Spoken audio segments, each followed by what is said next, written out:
Hi guys, welcome back to the channel. I'm the GQ Jedi. If you're not already subscribed to me, blast the subscribe button down below so you don't miss any valuable Star Wars content.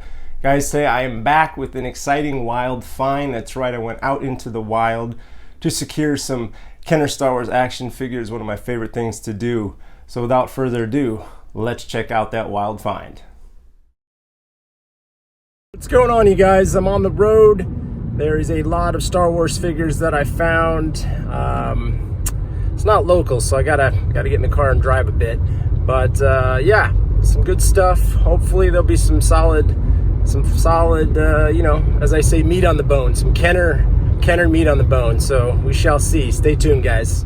And I am back from my little road trip, and I come bearing Kenner gifts. That's right. Picked up this lot. This vinyl case was what was up for sale with these figures. Wasn't really sure of the condition 100%, but I had to check it out. It was a little lengthy piece of a drive. You know, sometimes you got to make the hike to get the Kenner. I always find that the best, you know, finds or pickups are stuff that I have to like put in the work. You know, I really have to drive far. It's not just like, oh, it's just in my neighborhood. It's just down the street. I got it off eBay and it was shipped to me, and I didn't have to do any real work. No, this was, you know, getting in the car, hike across the state kind of thing. Yeah, hike across the county and pick up some Kenner. But guys, so worth it, honestly. I got these all for a really great deal. The story goes that this is a younger man's sale. These were all his father's toys, and Pops didn't want them anymore. Gave them to the son, and you know, he was just trying to make some money, and well, here we are. Honestly, I'm actually greatly surprised at the condition of these figures. I hadn't really gotten a good look at the figures based on what was posted. You know, they weren't really great photos, so I couldn't really tell the condition. But Jesus, seeing them in person, oh man, how could I say no? We've got a lot of nice, sweet mint figures here, and a lot of them have weapons, which is awesome. Like Chewie here, we got a nice sand person, nice Boba, complete Luke with the tip. Sorry about blocking the light, but with the tip, guys. No jokes, no jokes. I can already see the comment thread.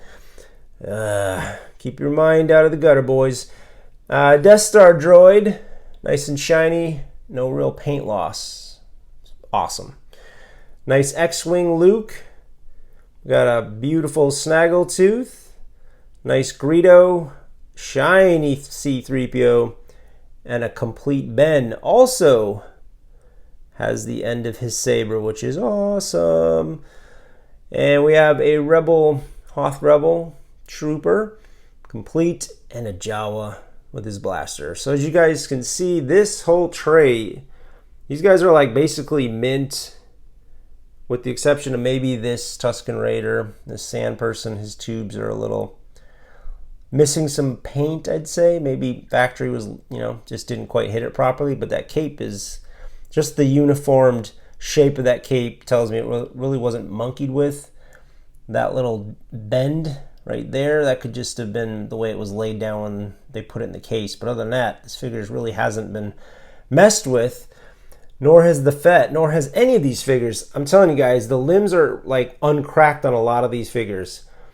The man who owned these figures, honestly, I just think he got tired of them and left them in the case, because these figures over here are missing some stuff.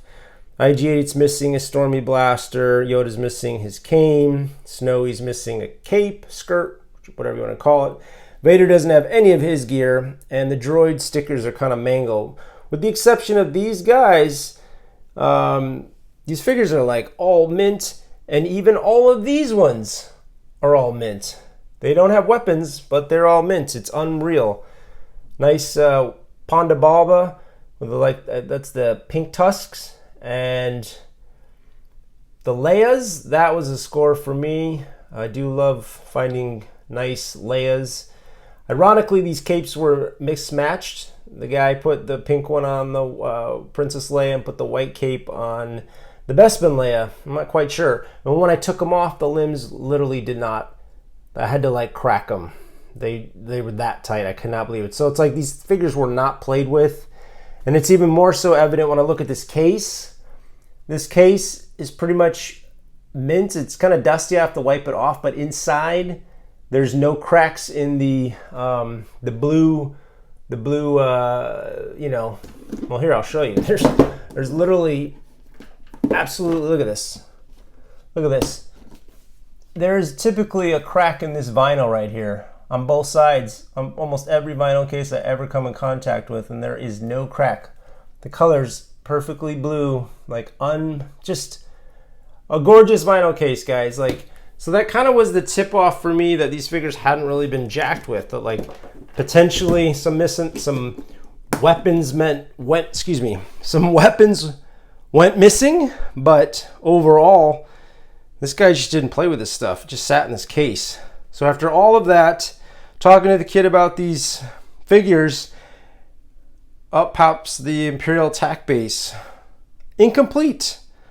Missing a lot of the parts, but the box was a nice little score. I don't actually have this box, so this was a nice little find for me personally. It is kind of banged up a little bit. It's not exactly, you know, it's seen some action, but it's the box, and that's a score.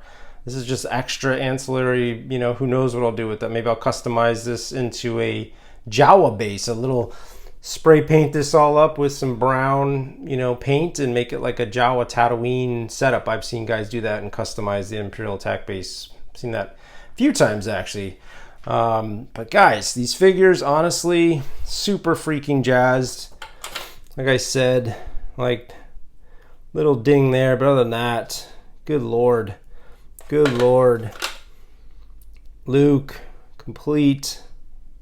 Just awesome. If somebody doesn't want to charge me what the market value is for something, I'm not going to argue with them and try to put more money in their pocket. And maybe some people think that's horrible of me. But I'm sorry, I expect people to do their homework when it comes to these collectibles. So I oftentimes get a deal because people just want to get rid of it and they'll just take any money. I try not to pay the asking price. I think that's just kind of the free market of negotiating when buying and selling. But I don't know. I think people should do their homework and research, as should you. As the buyer, you should do your research and your homework and find out really what's the stuff worth? What's this old beat up box worth, you know? Check eBay sold listings. That's what most people do. Check the forums on Facebook. Check the groups. There's plenty of places online to find prices for stuff to get an idea. So I leave it to the seller to come up with the price. And if I think it's outrageous, I'll try to negotiate. And if it's just right, then it's just right. In this case, I got a deal. And I'm not ashamed of it. I'm not mad. You know, it happens. On the flip side of it, you could easily get screwed. You know, some of these people, they think this is Kenner and it's gold. It's worth thousands and thousands. And so they'll charge an arm and a leg. Like even this R5, if it was on the market being sold singly, you know, this is a stiff neck. This is a great chrome piece. Stickers all beat to hell, but it's nice and white for the most part. Like somebody would try to maybe get $50 on eBay for this thing because it's a vintage Star Wars toy. It just doesn't work like that, man. Some people are crazy with some of the prices that they post, and it's not just on eBay. It's Facebook. It's all over the place, guys. So it works either way. You can either get a stellar deal because somebody didn't do their homework, or you could potentially get ripped off if you don't know any better because the price is too high, or just wasting your time talking to somebody about some toys because they literally are just overcharging. They're shooting for the moon, and God bless, good luck. But this stuff was made by the millions. This little vinyl case, we're talking like $30 max. This is not some expensive piece. I love getting figures, as I've shown you guys on many of my pickups. Getting cherry pie figures is just, man, it's like being a kid again. So I will upgrade some of these into my displays and probably recirculate the ones that I don't want back out into the general populace. Give it up to, sell it to another collector. But guys, this is fun. This is my first official wild find of this summer, and I couldn't be more stoked about it. And like I said, I just wanted to show you guys this. I wasn't sure I was going to pick it up, and that's why I like to jump on and show you guys that I'm on the road and tell you I'm on the road. Might get it, and in this case I did. So here we are, guys. Here's the wild find, first one of summer of 2025, and I hope that your summer brings you some Kenner joy. Well, there you have it, guys. That is the score, the Kenner goodness, as we call it, the plastic crack. It's out there, guys. It's in the basement, it's in an attic, it's in somebody's storage unit. Go out there and find it, or I will. Hope you guys enjoyed checking out this score, and if you did enjoy the content today, please give the old like button a thumbs up, because it really helps out the channel. And if you've not already done so, blast that subscribe button and hit the notifications bell so you don't miss any valuable Star Wars content. And remember, collect or collect not, there is no try.